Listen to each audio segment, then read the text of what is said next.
లేముందో తెలుసా? బట్టలు అనుకుంటా. బట్టలు నువ్వైతే చూడలే కదా. చూడలే. నిన్నైతే చిన్నోనికి పెద్దోడికి ఇద్దరికైతే బట్టలు తీసుకొచ్చిన ఫ్రెండ్స్. మరి న్యూ ఇయర్కి అయితే వేసుకోవాలి కదా. ఇగో కథం అది ఏ తీసి ఖరాబ్ చేసేదాకా. ఇగో నాకైతే మా పిల్లలకి పుట్టిన కాండి ఇద్దరికి సేమ్ వేయాలని అయితే ఆశ. కానీ ఈసారి దొరికినాయి. మా ఇద్దరు పిల్లల డ్రెస్సులు ఎట్లున్నాయో కామెంట్ చేయండి తప్పకుండా. అయితే చూపెట్టందే అంటావా? సేమ్. రెండు సేమేనా? రెండు సేమ్. ఇవి కొంచెం చిన్నోనికి చిన్నగా అయితే పెద్దగా అయితే కుట్టేపించిన మిషన్ దగ్గర. ఇది చిన్న ఉంది, ఇది పెద్ద ఉంది. ఎట్లున్నాయో తప్పకుండా అయితే కామెంట్ పెట్టండి.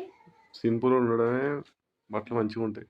నేను కూడా సింపుల్ రెడీ అయినా ఇంతే. నాకు కూడా హెవీగా రెడీ కావడం నచ్చదు. మామూలుగా ఎప్పుడు ఎట్లుంటానో అట్లనే ఉంటా. అట్లనే నా డ్రెస్ కూడా ఎట్లుందో కామెంట్ చేయండి.